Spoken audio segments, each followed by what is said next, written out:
Hi viewers, welcome to our channel. ఈ video కనుక మీకు నచ్చినట్లయితే లైక్ చేయండి. రిషిని 3 నెలల్లో తిరిగి తీసుకొస్తానని చెప్పిన వసుధార ఆ మాట నిలబెట్టుకోలేకపోవడంతో ఆమెపై దేవయ్య అని ఫైర్ అవుతుంది. రిషిని వసుధార మర్చిపోయిందంటూ బోర్డు మీటింగ్లో మనసు విరిగేలా మాట్లాడుతుంది. మను తిరిగి కాలేజీకి రావడంతో అతడు దెబ్బ కొట్టేందుకు విలన్స్ అందరూ ఏకమవుతారు. దేవయ్య అని శైలేంద్ర, రాజు ముగ్గురు కలిసి స్కెచ్ వేస్తారు. మను మళ్ళీ కాలేజీకి ఏదో ఒక బలమైన ప్లాన్తో వచ్చుంటాడు. ఇంతకు ముందు కూడా వాడిని తక్కువ అంచనా వేసి దెబ్బతిన్నామని రాజు అంటాడు. ఇన్నాళ్ళు వేరు, ఇప్పుడు వేరే లెక్క. ఇన్నాళ్ళు మనం బలహీనత తెలియక వాడిని దెబ్బ కొట్టలేకపోయాం. ఇప్పుడు వాడి బలహీనత ఏమిటో తెలిసింది.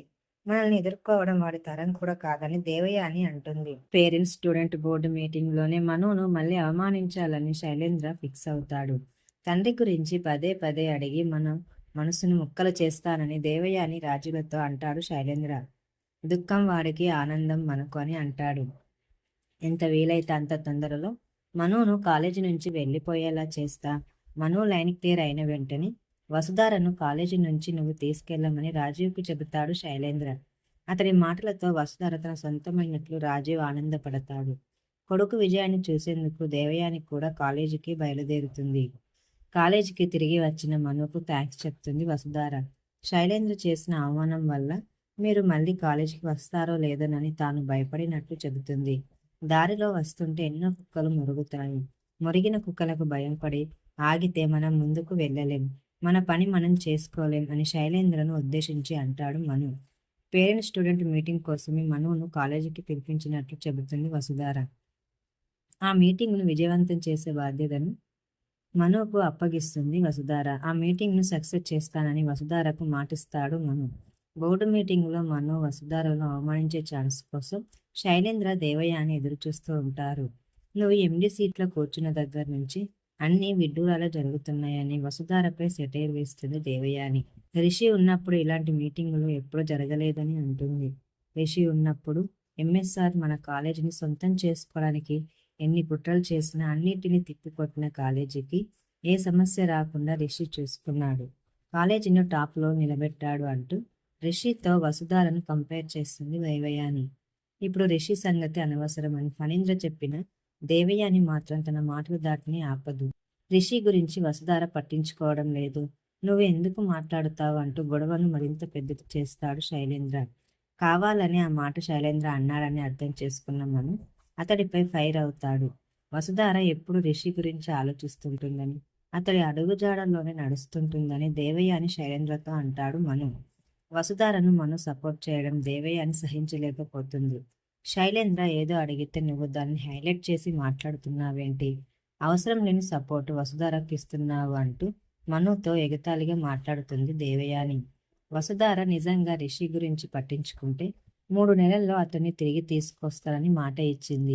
రిషిని ఎందుకు తీసుకురాలేదు, కనీసం రిషి కోసం వెతికినట్లు కూడా కనిపించలేదు అంటూ వసుధార మనసును విరిచేస్తుంది దేవయాని. అన్నీ మీకు చెప్పి చేయాలనే రూల్ ఏం లేదని, కొన్ని మీకు తెలియకుండా జరుగుతాయని వసుధార కఠినంగా సమాధానం ఇస్తుంది. నేను ఇంకా రిషిని నువ్వు మర్చిపోయావని అనుకున్నాను, కానీ నువ్వు రిషి గురించి ఆలోచిస్తూ మీకు ఎవరికి తెలియకుండా వెతుకుతున్నావా అంటూ వసుధారను దెప్పిపొడుస్తుంది. దేవయానిపై మహేంద్ర ఫైర్ అవుతాడు.